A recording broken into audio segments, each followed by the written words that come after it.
নমস্কার, তোমাদের সবাইকে সানা স্মাইল এডুকেশন সেন্টারে স্বাগত জানিয়ে আজকের ক্লাসটি শুরু করছি। আজকে তোমাদের সঙ্গে আলোচনা করব তোমরা যারা দশম শ্রেণীর টেস্ট ও ফাইনাল পরীক্ষা দেবে তোমাদের জন্য রায় ও মার্টিন প্রশ্ন বিচিত্র থেকে আজকে সমাধান করে দেখাবো ভূগোল বিষয়ে মডেল নাম্বার 7 অর্থাৎ 7 নম্বর মডেল স্কুলের যে সমস্ত ছোট ও বড় প্রশ্নগুলি আছে সমস্ত প্রশ্নের উত্তরের সমাধান করে দেখাবো তোমাদের রায় ও মার্টিন প্রশ্ন বিচিত্রের ভলিউম 2 থেকে। চলো দেরি না করে মূল বিষয়ে যাওয়া যাক। প্রথমে দেখো একে কী আছে, ক্ষয়ীভবন প্রক্রিয়াটি হলো, উত্তর হবে অপশান গ গতিশীল। আচ্ছা, 2 দাগ উত্তরটা হবে অপশান ক শর্টস। আমি শুধু উত্তরগুলো বলে দিচ্ছি। 3 দাগের প্রশ্নের উত্তরটা হবে অপশান গ হিমাচল প্রদেশ। 4 দাগের প্রশ্নের উত্তরটা হবে টাইফুন। 5 দাগের প্রশ্নের উত্তরটা হবে অপশান ঘ সোমালি স্রোত। তারপরে দেখো 6 দাগের প্রশ্নের উত্তরটা হবে অপশান ক সংযোগ। 7 দাগের প্রশ্নের উত্তরটা হবে 2014। 8 দাগের প্রশ্নের উত্তরটা হবে র্যাডক্লিফ লাইন। পরবর্তী প্রশ্ন দেখো 9 দাগের প্রশ্নের উত্তরটা হবে অপশান ক কূপ ও নলকূপ। 10 দাগের প্রশ্নের উত্তরটা হবে অপশান গ সিরোজেব। 11 দাগের প্রশ্নের উত্তরটা হবে অপশান খ দুর্গাপুরকে। 12 দাগের প্রশ্নের উত্তরটা হবে কেরালা। 13 দাগের প্রশ্নের উত্তরটা হবে রেলপথ। 14 দাগের প্রশ্নের উত্তরটা হবে অপশান গ। পরেরটা দেখো, ক্ষয়ের শুদ্ধ ও অশুদ্ধ লেখো। আচ্ছা, 1 দাগের প্রশ্নের উত্তরটা হবে শুদ্ধ। 2 দাগের প্রশ্নের উত্তরটা হবে শুদ্ধ। 3 দাগের প্রশ্নের উত্তরটা হবে শুদ্ধ। 4 দাগের প্রশ্নের উত্তরটা হবে অশুদ্ধ। 5 দাগের প্রশ্নের উত্তরটা হবে শুদ্ধ। 6 দাগের প্রশ্নটা হবে শুদ্ধ। 7 দাগের প্রশ্নটা হবে শুদ্ধ। পরবর্তী প্রশ্ন দেখো শূন্যস্থান পূরণ কী আছে। 1 দাগের হিমশিরিতে ড্যাশ রোধ সৃষ্টি হয়, উত্তরটা হবে প্যাটার্ন নস্টার। 2 দাগের প্রশ্ন দেখো 2 পার্বত্য বায়ুপ্রবাহ ড্যাশ বায়ু নামে পরিচিত, উত্তরটা হবে ক্যাটাবেটিক। তারপরে দেখো 3 দাগে কী আছে, সমুদ্রের শীতল জল মেরু অঞ্চল থেকে অন্তং স্রোত রূপে নিরক্ষীয় অঞ্চলের দিকে প্রবাহিত হয়। 4 দাগে দেখো নীলগিরি পর্বতের সর্বোচ্চ শৃঙ্গ হচ্ছে দোদাবেতা। 5 দাগের প্রশ্নের উত্তরটা হবে উত্তর পূর্ব। 6 দাগের প্রশ্নের উত্তরটা হবে পেট্রোলিয়াম শিল্প। আচ্ছা, 7 দাগের প্রশ্নের উত্তরটা হবে দেখে নাও ইলেকট্রনিক মেল। আচ্ছা, তারপরে দেখো একটি বা দুটি শব্দ উত্তর দাও। 1 দাগের প্রশ্ন আছে সুবর্ণরেখা নদীর বদ্বীপ কোন ধরনের বদ্বীপ, উত্তরটা হবে কাশ্মীর বদ্বীপ। 2 দাগের প্রশ্নটা কী আছে, বায়ুমণ্ডলে কোন স্তরে জেট বিমান যাতায়াত করে, উত্তরটা হবে স্ট্র্যাটোস্ফিয়ার।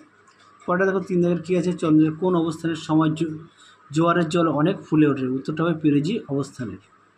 4 দাগে দেখো ভারতের 2টি নিত্যবাহক খালের নাম, উত্তরটা হবে উচ্চ গঙ্গা খাল আর এটা হচ্ছে যমুনা খাল।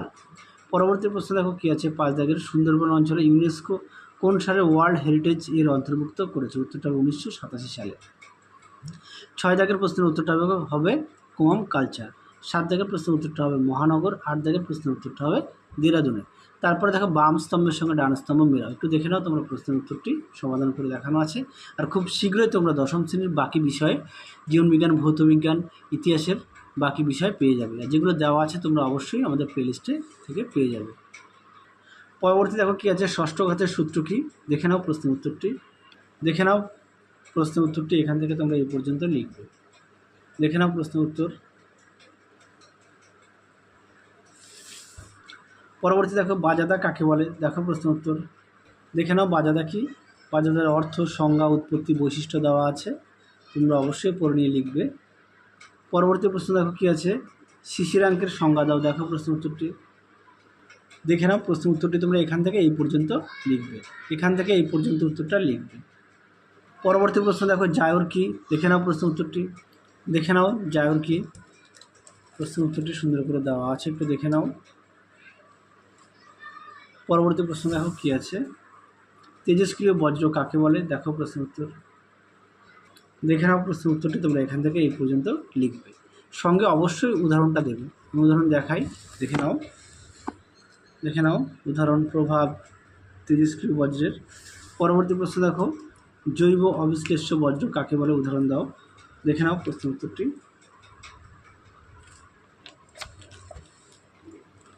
দেখে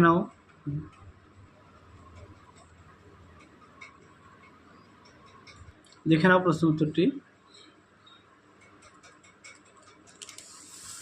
পরবর্তী দেখো কী আছে, ভারতের রাজ্য পুনর্গঠনের মূল ভিত্তিগুলি লেখো, দেখো উত্তর। আচ্ছা, একটু আগে যেটা দেখলাম না, লাস্টে যেটা দেখলাম সেটা লিখবে। হ্যাঁ, দেখে নাও প্রশ্ন উত্তরটি তোমরা এখান থেকে এই পর্যন্ত লিখবে। পরবর্তী প্রশ্ন দেখো কী আছে, মৌসুমী বিস্ফোরণ বলতে কী বোঝো, দেখো উত্তর। দেখে নাও মৌসুমী বিস্ফোরণ, এখান থেকে উত্তরটা লিখবে।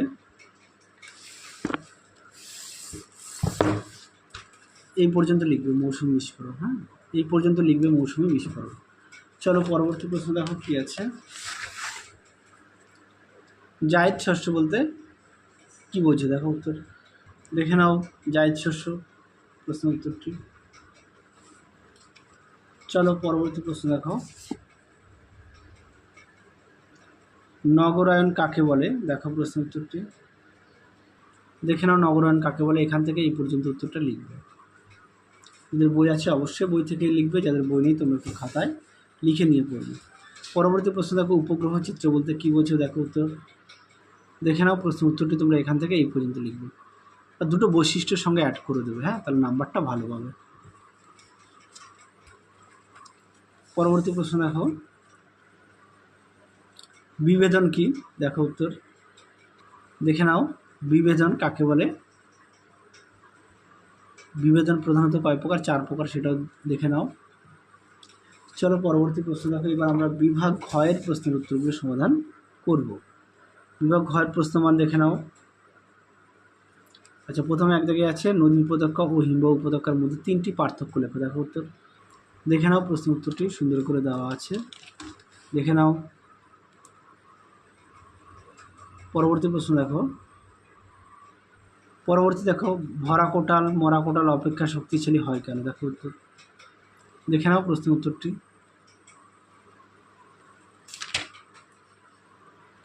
পরবর্তী দেখো 4-এর 2 দাগের প্রশ্নটা দেখে নাও, আমি উত্তরটা তোমাদের দেখাই। দেখে নাও প্রশ্ন উত্তর সুন্দর করে দেওয়া আছে পয়েন্ট দিয়ে, তোমরা অবশ্যই পয়েন্ট দিয়ে লিখবে, এই পর্যন্ত লিখবে। পরবর্তী প্রশ্ন দেখো, কঠিন বজ্র ব্যবস্থাপনার পদ্ধতিগুলি কী কী, দেখো উত্তর দেখে নাও। প্রশ্ন উত্তরটা তোমরা এখান থেকে এই পর্যন্ত লিখবে। পরবর্তী প্রশ্ন দেখো, আহমেদাবাদকে ভারতের ম্যানচেস্টার বলে কেন, দেখো উত্তর দেখে নাও। প্রশ্ন উত্তর সুন্দর করে দেওয়া আছে, এখান থেকে এই পর্যন্ত উত্তরটা লিখবে। পরবর্তী প্রশ্ন দেখো, ভারতের সড়কপথ ও রেলপথের প্রতি 3টি করে সুবিধা আলোচনা করো। আচ্ছা, প্রথমে সড়কপথটা দেখায়, দেখে নাও। প্রশ্ন উত্তর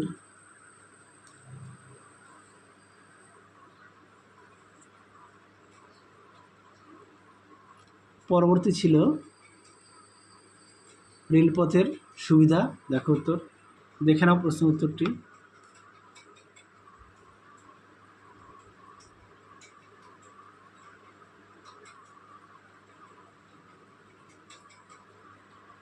পরবর্তী প্রশ্ন দেখো, 4-এর 4 দাগের প্রশ্নটা দেখে নাও, উত্তরটা দেখাই, দেখে নাও। প্রশ্ন উত্তরটি এখান থেকে এই পর্যন্ত লিখবে। পরবর্তী দেখবো আমরা। আচ্ছা, এই প্রশ্নটা তোমাদের পাঠ্য বই থেকে একটু দেখে নিও। হ্যাঁ, মানে পেজ নাম্বার 465 কি 66-র মধ্যে পেয়ে যাবে সহায়িকায়। পরেরটা দেখো, বিভাগ উময়ের কী আছে। এক জায়গার প্রশ্ন, হিমবাহের প্রকারভেদ করে প্রতিটি প্রকারের সংজ্ঞা উদাহরণ দাও, দেখো প্রশ্ন উত্তর দেখে নাও। হিমবাহের শ্রেণীবিভাগ দেখে নাও। এবার 2 দাগের 5-এর 2-এর প্রশ্নটা দেখাও, আমি উত্তর দেখাই, দেখে নাও। প্রশ্ন উত্তর তোমরা এখান থেকে লিখবে, এখান থেকে দেখে নাও। সুন্দর করে দেওয়া আছে, ওয়াদি দেওয়া আছে, পেডিমেন্ট দেওয়া আছে, তোমরা পয়েন্ট দিয়ে লিখবে।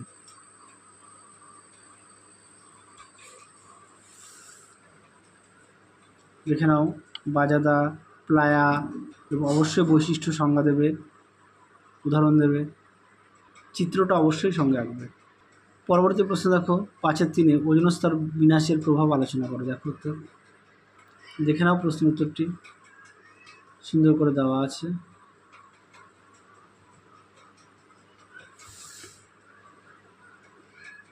দেখে নাও। চলো পরবর্তী প্রশ্ন দেখো। পরবর্তী আছে 5-এর 4-এর সমুদ্র স্রোত সৃষ্টির কারণ ব্যাখ্যা করো, দেখো উত্তর দেখে নাও। প্রশ্নটি উত্তরটা তোমরা এখান থেকে লিখবে, সুন্দর করে পয়েন্ট দেওয়া আছে, তোমরা অবশ্যই পয়েন্ট দিয়ে লিখবে, দেখে নাও।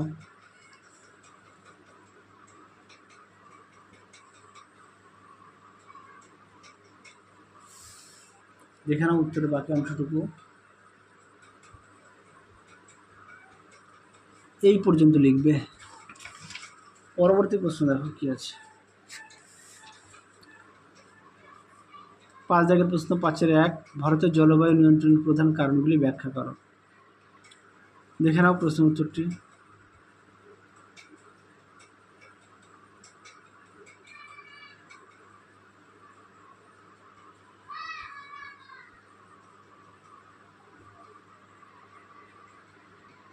পরেরটা দেখো কি আছে, মৃত্তিকা ক্ষয়ের ফলাফলগুলি আলোচনা করো। দেখে নাও প্রশ্ন উত্তরটি। দেখে নাও উত্তরের বাকি অংশটুকু। দেখে নাও, এই পর্যন্ত লিখবে। পরবর্তী প্রশ্ন দেখো কি আছে, ধান উৎপাদনের জন্য কী ধরনের অনুকূল প্রাকৃতিক ও অর্থনৈতিক পরিবেশ দরকার হয়? দেখো উত্তর। দেখে নাও উত্তরটি এখান থেকে লিখবে। প্রথমে দেখো প্রাকৃতিক পরিবেশ, তারপরে দেখো অর্থনৈতিক পরিবেশ দেওয়া আছে,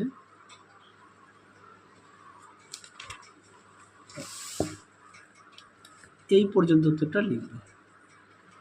শেষ প্রশ্ন দেখো, ভারতের জনঘনত্বের তারতম্যের কারণগুলি লেখো।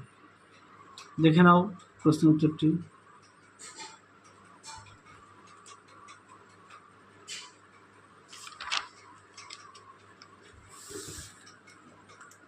দেখে নাও,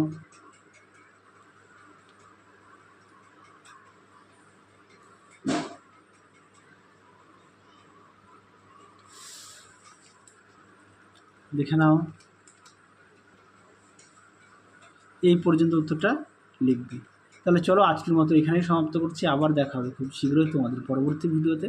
তোমরা সবাই সুস্থ থেকো, ভালো থেকো। আজকের মতো টাটা।